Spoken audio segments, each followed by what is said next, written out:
Salut à toi. Alors aujourd'hui, j'aimerais te parler d'un contexte favorable pour la transmission de valeurs, d'un environnement qui justement va t'apporter une certaine sérénité de la transmission de valeurs. Et pourquoi c'est tellement important? Premièrement, c'est parce que transmettre des valeurs, eh bien, c'est enrichissant. On va apprendre davantage, on va apprendre sur d'autres personnes, mais aussi ça te permet d'évoluer beaucoup plus rapidement, parce que au plus tu sais de choses, au plus tu vas t'ouvrir d'esprit, au mieux tu seras adapté pour le futur et au mieux tu seras rebondir, parce que au plus je reçois de la connaissance d'autrui, d'autres personnes, au mieux je me porterai.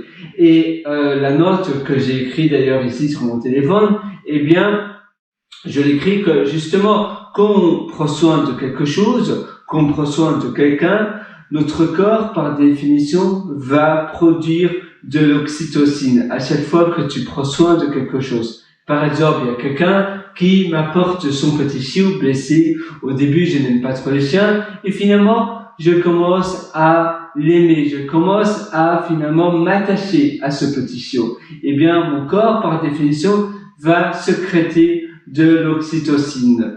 Et en faisant cela, eh bien, on va bénéficier d'une relation de bienveillance envers cette chose-là, envers cet intrus. Et c'est la même chose quand tu crées un contexte favorable pour la transmission de valeurs, c'est plus ou moins pareil. L'autre personne va aimer partager ses connaissances et ses valeurs envers toi, et toi, vice-versa également.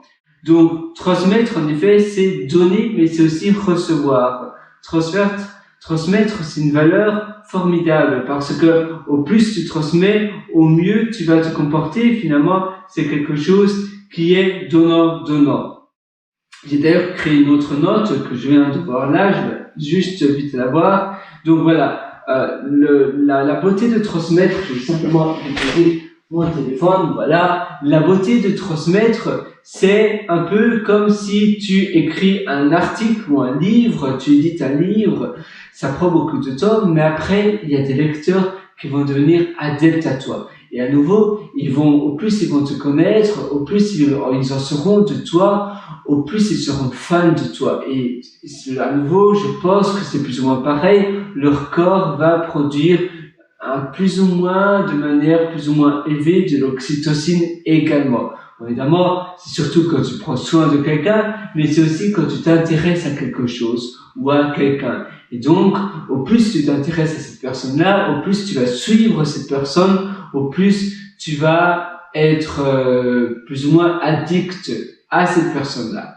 Et c'est quelque chose qui va évidemment pas durer, ça va pas durer de manière infinie, parce que parfois après on s'intéresse à autre chose, mais tu sais, c'est un peu comme quand on papillonne.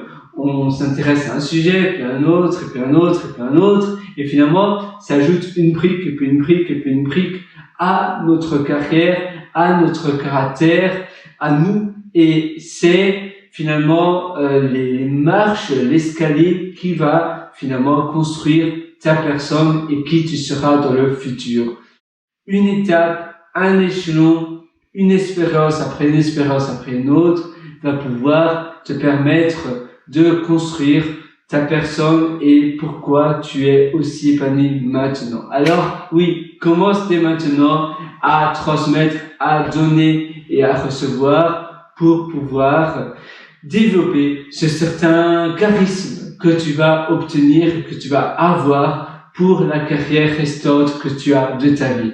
Moi, sur ce, je te souhaite tout le meilleur. Et d'ailleurs, tu sais, tu peux aussi me retrouver sur mon site pierrewriter.com, pierrewriter.com. Là-dessus, d'ailleurs, tu peux voir un lien pour pouvoir acquérir un livre que j'ai publié sur Amazon, dont je parle aussi de cette valeur de transmettre et l'importance de transmettre. Je rentre d'ailleurs davantage dans les détails et ainsi tu pourras en apprendre beaucoup plus. Je te souhaite tout le meilleur sur ce et à une prochaine. Ciao!